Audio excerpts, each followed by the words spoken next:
from Cincinnati's WLWT, leading the way. This is WLWT News 5 today. Helping you fight your summer cravings. Are you feeling those? We'll tell you what you need to know to stay healthy as the weather heats up. Welcome back, 7:23 on your Saturday morning. Summertime brings a change in weather and sometimes in mood, but it can also affect your eating habits, and not for the reasons you might think. Here to talk with us about that is clinical pharmacist and nutritionist Jim LaValle. Thanks for coming in, Jim. Oh, great to be in. Yeah, good to be with you. So this is interesting. You were telling me a little bit about it in the break. One of the things that is always here in the summer is the heat, which can cause dehydration.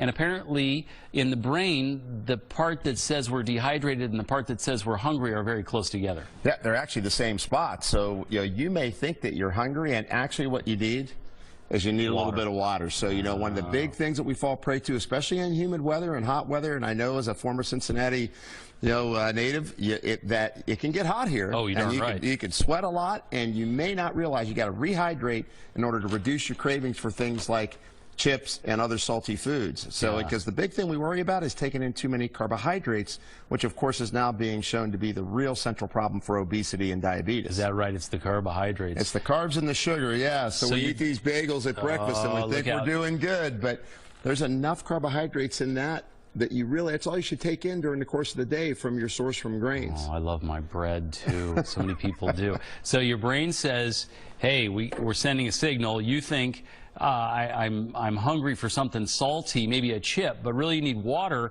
and that really exacerbates the dehydration too, because you got salt going in your body, right? Absolutely. You can kind of get into a little bit of a conundrum, right? So you start eating more, and then you don't necessarily get the water.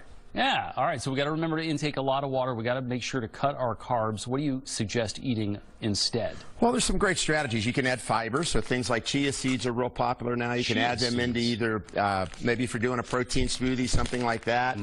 Pistachios are fantastic, right? Because you break the pistachio open and you got to work a little bit to get to that nut, right? You extend some calories in that process? Yeah, it works out. A little bit of slow down the shell breaking, right? It's good. It's good for the muscles. Do nuts have carbs?